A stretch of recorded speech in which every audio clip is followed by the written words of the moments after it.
Okay, so I want to test this other function sum, and so since this package isn't so much about factorials alone anymore, I'm going to refactor it and rename it to be testing. That has the effect of modifying all the associated code, so see this changed here, which is a good thing. And let's make a new class, which I'll call sums. How about just, yeah, sum is good. Let's put in this function we were asked to write. Takes in an integer n, and if n is less than or equal to 0, then we're supposed to return 0. And otherwise, we're going to return sum of n minus 1 plus n. This is right from the slide. Well, we want to write some testing. We're supposed to identify here the recursive call. So here's our recursive call. And the base case, which is here. So in the base case, we return 0, and otherwise we recursively compute the sum of the slightly smaller sequence.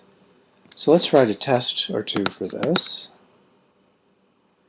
A new JUnit test case. Call it sum test. And let's replace this by 0 should be the sum if I ask for 0. So let's try this. And sure enough, we pass. Let's try a couple others. Assert equals 1 should be the sum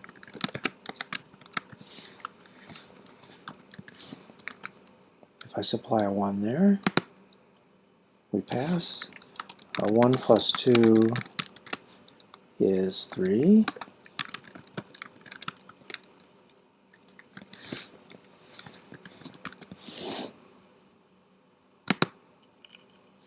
And this passes the test as well. Now the problem with testing in this way is it's kind of labor intensive. It would be nice if I had another way of computing sum. What I'm going to recall, there's this story of a famous mathematician, Gauss, that if you add 1 plus 2 plus ... say plus 100, let me add 99 plus 100, that each of these occurs in pairs that add up to 101. So 1 and 100 add up to 101. 2 and 99 add up to 101. What you end up getting is n over 2 pairs of integers that add to n plus 1. And so the sum is actually equal to n times n plus 1 over 2. So this gives us a more methodical way of testing our sum method. I'm going to try a bunch of sums. Let's try 1,000. And I know that the answer is supposed to be I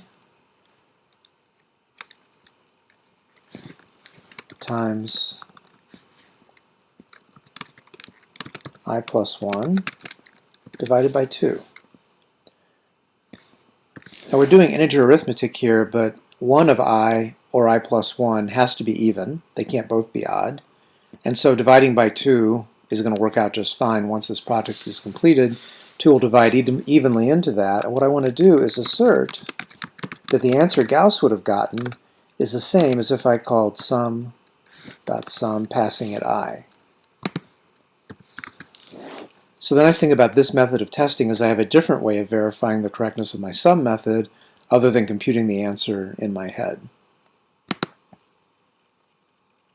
And so running this took longer, which is fine. If I make it even bigger, it's going to take longer still. But the point is, we can still test this code and see that sum does the correct thing.